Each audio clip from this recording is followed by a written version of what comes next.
الحمد لله رب العالمين.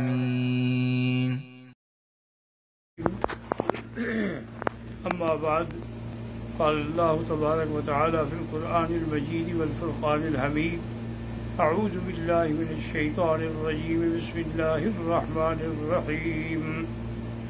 واعبدوا الله ولا تشركوا به شيئا وبالوالدين إحسانا.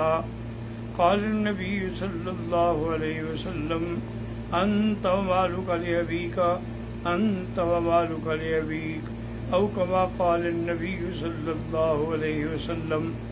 برادران کرام، آج کا درس جو ہے اطاعت والدین سے متعلق ہے، لیکن چونکہ عید الفطر قریب آ چکی ہے، ایک تو آپ دماغ میں رکھ لیں کہ اسلام کے اندر صرف یہ دو عیدیں ہیں، ایک عید الفطر ہے اور ایک عید الاضحیٰ ہے جو حج کے بعد ہوتی ہے. اس کے علاوہ اور کسی عید کے بارے میں نہ اللہ کے قرآن میں ہے، نہ فرمان محمد مصطفیٰ میں ہے صلی اللہ علیہ وآلہ وسلم. اور عید کے لیے، عید الفطر کے لیے سنت یہ ہے کہ عید پڑھنے کے لیے جانے سے پہلے کوئی میٹھی چیز آدمی استعمال کر لے، کھجور کے چند دانے کھا لے.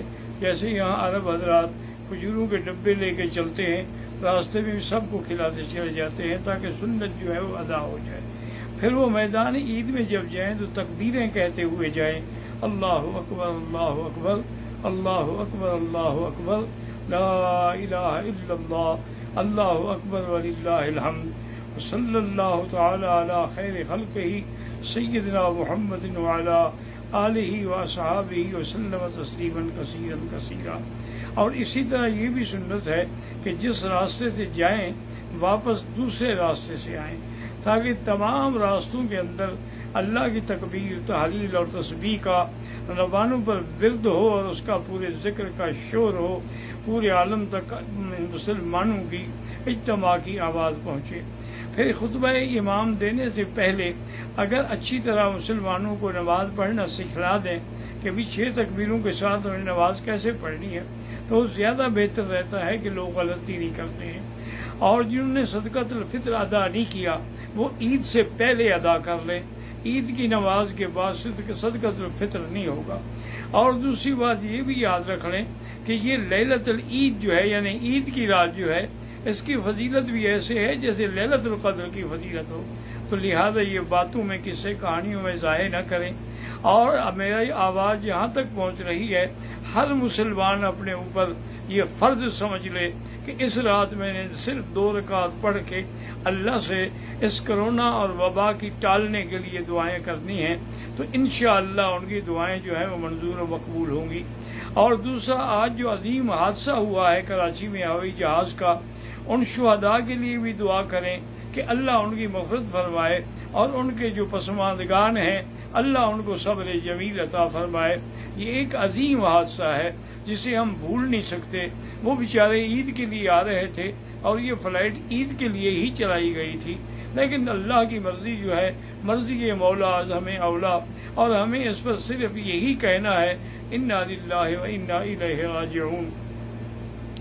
اطاعت والدین کے بارے میں اب آپ پورے قرآن میں نظر ڈالیں، ایک مقام نہیں ہے، کئی مقام پہ اللہ نے فرمایا: وَقَضَىٰ رَبُّكَ أَلَّا تَعْبُدُوا إِلَّا إِيَّاهُ وَبِالْوَالِدَيْنِ إِحْسَانًا، اور کہیں فرمایا وَوَصَّيْنَا الْإِنسَانَ بِوَالِدَيْهِ إِحْسَانًا، اور کسی جگہ فرمایا وَاعْبُدُوا اللَّهَ وَلَا تُشْرِكُوا بِهِ شَيْئًا وَبِالْوَالِدَيْنِ إِحْسَانًا. یاد رکھیں لفظ احسان ہے، عدل نہیں ہے. عدل کا معنی ہوتا ہے پورا پورا دینا، لیکن احسان کا معنی ہوتا ہے اس سے بھی زیادہ کرنا. تو لہذا معنی یہ نہیں ہے کہ ہم والدین کی خدمت ایسے کریں جیسی انہوں نے ہماری کی تھی، برابر سرابر نہیں، بلکہ ہم اس سے زیادہ خدمت ادا کریں، چونکہ لفظ احسان کا تقاضا یہی ہے. اسی طرح ایک آدمی نے اپنی بوڑھی والدہ جو معذور تھیں ان کو اپنے کندھے پہ بٹھا کے ایک حج نہیں 7 حج کروائے. جب 7واں حج کر کے واپس آیا تو مطاف میں بیٹھا ہوا سوچ رہا تھا کہ بھی میری ماں نے جو میری خدمت کی تھی، الحمدللہ میں نے 7 حج اس کو کندھے پہ اٹھا کے کرائے ہیں. مکہ، مینا، عرفات، مزدلفہ سب میں اس کو لے کے چلا ہوں، طواف میں اور صفا میں. شاید میرے حقوق جو ہے وہ حق ادا ہو جائے. اسی اثنا میں اس کو نیند آ گئی تو نیند میں اس نے دیکھا کہ ایک فرشتہ آ کے مجھے کہتا ہے کہ اللہ کے بندے، ایک رات جب تم چھوٹے تھے دودھ پینے والے، تم نے بستر پہ پیشاب کر دیا تو تمہاری والدہ اٹھیں، انہوں نے اس جگہ کو دھویا، اس کے بعد اسی گیلے کپڑوں پر خود سو گئیں اور تمہیں اپنے سینے پہ لٹایا کہ تمہیں کوئی ٹھنڈ نہ لگ جائے، تمہیں کوئی سردی نہ لگ جائے۔ یہ 7 حج تو تم اس ایک رات کا بدلہ بھی نہیں دے سکتے ہو کہ پھر 7 حج میں تم نے اپنی ماں کا حق ادا کر دیا۔ اور اسی طرح بخاری شریف نے واقعہ نقل کیا ہے کہ حضرت جریج جو تھے وہ ایک بہت بڑے ولی من اولیاء اللہ تھے اور وہ ہمیشہ عبادت میں مصروف رہتے تھے۔ ایک دفعہ آپ نماز پڑھ رہے تھے تو والدہ نے آوازیں دی لیکن انہوں نے نماز نہیں توڑی۔ پھر اس کے بعد ماں نے بلایا کہ میں تمہیں بلا رہی تھی، انہوں نے کہا اماں میں نماز میں مشغول تھا، سلام پھیر کے فوراً حاضر ہوا ہوں۔ ماں غصے میں آ گئی، کہنے لگی یا اللہ لا تمتہ حتی تنظر الی وجہ المومسات، یا اللہ اس کو موت نہ دینا جب تک یہ کنجریوں کے منہ نہ دیکھ لے۔ ماں نے بد دعا دے دی، بس ماں کی بد دعا لگنی تھی، کیونکہ یہ قاعدہ ہے حدیث میں آتا ہے کہ 3 دعائیں ایسی ہیں جو رد نہیں ہوتی، ایک والدین کی دعا ہے اور ایک مظلوم کی دعا ہے اور ایک مسافر کی دعا ہے۔ یہ دعائیں اللہ تبارک و تعالیٰ فوراً قبول کرتے ہیں، اور جو آدمی نافرمانی کرتا ہے والدین کی اس کو سزا آخرت کے علاوہ دنیا پہ بھی مل جاتی ہے۔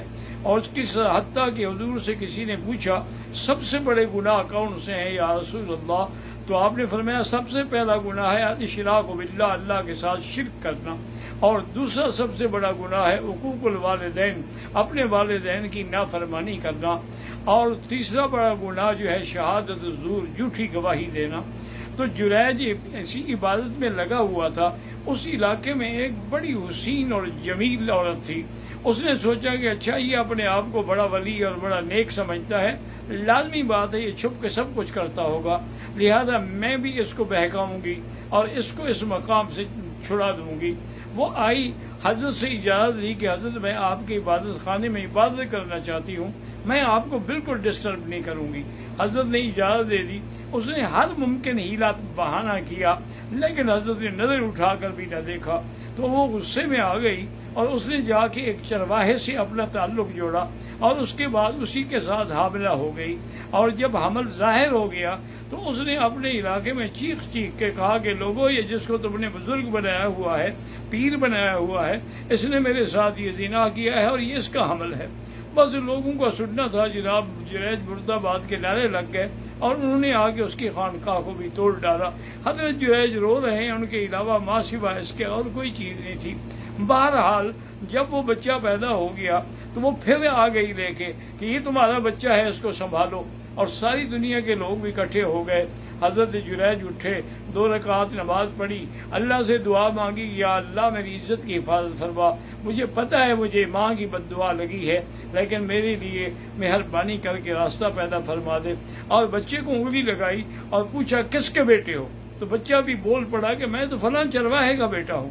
اب لوگ اتنا نادم ہوئے، شرمسار ہوئے، اور اس کے بعد انہوں نے دوبارہ ان کی خانقاہ کو بنایا، پہلے سے بھی زیادہ بہتر بنا دیا۔ انہوں نے کہا اللہ کے بندے میں نے گناہ نہیں کیا، اصل میں والدہ کی بد دعا مجھے لگ گئی، میں تھوڑی دیر انتظار کراتا رہا لیکن والدہ کی دعا ایسی تھی کہ جو فوراً لگ گئی۔ اسی طرح صحیح احادیث میں آتا ہے کہ 3 آدمیوں پر غار کا دہانہ بند ہو گیا تو سب نے کہا بھی اپنے اپنے اعمال صالحہ پیش کرو، تو ان میں ایک نے اپنا عمل یہی پیش کیا کہ میں جب دودھ لے کے آتا تھا اور جانور شام کو لے کے آتا تھا، بچے انتظار میں ہوتے تھے، لیکن پہلے جا کر میں اپنے ماں اور اپنے باپ کو پلاتا تھا، اس کے بعد بچوں کو پلاتا تھا۔ ایک دن میں آیا، اتفاق کی بات ہے کہ ماں باپ کی آنکھ لگ گئی تو میں وہ دودھ کا پیالہ لے کے کھڑا رہا، ساری رات گزر گئی، بچے روتے روتے سو گئے لیکن میں نے بچوں کو نہیں دیا۔ صبح جب ان کی آنکھ کھلی پہلے میں نے ان کو دودھ پلایا اور اس کے بعد لے کے میں آیا اور بچوں کو اٹھایا پھر ان کو دودھ پلایا۔ یا اللہ آپ جانتے ہیں اگر میرا یہ عمل خالص تیری رضا کے لیے تھا تو ہمارے غار کا پتھر جو ہے وہ ہل جائے، ہمارے لیے راستہ پیدا فرما دے۔ تو اس کے اس عمل کی وجہ سے اللہ نے غار کا راستہ جو ہے وہ کھول دیا ہے۔ اسی طرح حضور صلی اللہ علیہ وسلم نے ایک صحابی سے فرمایا کہ اللہ کے بندے تم کیا کہتے ہو، انت و مالک لابیک، تم اور تمہارا مال جو ہے تمہارے باپ کا ہے، یہ نہیں ہے کہ تمہارے باپ کا اس میں چونکہ تم نے اگر کمایا ہے تو تم کس کی کمائی ہو؟ تم اپنے والدین کی کمائی ہو۔ تو اس لیے یاد رکھیں کہ اگر رمضان المبارک کے مہینے کے بعد پھر بھی تمہاری بخشش نہ ہوئی، جیسے کہ صحیح حدیث میں ہے، حضور نے ایک ممبر کی کرسی پہ قدم رکھا تو فرمایا آمین، پھر دوسری پہ قدم رکھا تو فرمایا آمین، پھر تیسری پہ قدم رکھا تو فرمایا آمین۔ صحابہ حیران ہو گئے کہ یا رسول اللہ پہلے تو آپ نے کبھی نہیں کہا۔ آپ نے فرمایا جب میں نے پہلی سیڑھی پہ قدم رکھا تو جبریل علیہ السلام آئے، انہوں نے کہا جو آپ پہ نام سن کے بھی درود نہ پڑھے اللہ اس کو ہلاک کرے، تو میں نے کہا آمین۔ دوسری سیڑھی پہ میں نے قدم رکھا، انہوں نے کہا جس کے والدین ہوں یا کوئی بھی زندہ ہو اور وہ ان کو راضی کرنے کی کوشش نہ کرے، ان کی رضا حاصل کر کے جنت حاصل نہ کرے، اس کے لیے بھی ہلاکت ہے، تو میں نے کہا کہ آمین۔ تو اس نے یہ دعا مانگی اور اس کے بعد پھر میں تیسری سیڑھی پہ آیا، اس کے لیے اس نے بد دعا کی اور نے کہا کہ یا رسول اللہ صلی اللہ علیہ وسلم، جو لوگ رمضان کی اتنے بڑے مہینے میں اس کے باوجود بھی اپنے لیے جنت حاصل نہ کر سکیں تو ان کے لیے بھی ہلاکت ہے۔ تو یہ رمضان المبارک کا مہینہ آپ کے لیے جنت کا ذریعہ ہے، آپ کے لیے رحمت کا ذریعہ ہے، آپ کے لیے انعامات کا ذریعہ ہے، مغفرت کا ذریعہ ہے، مودت کا ذریعہ ہے، رحمت کا ذریعہ ہے۔ اللہ تبارک و تعالی تمام مسلمانوں کو عید کی خوشیاں نصیب فرمائیں اور صبر کی توفیق عطا فرمائیں۔ والسلام وآخر دعوانا ان الحمد للہ رب العالمین۔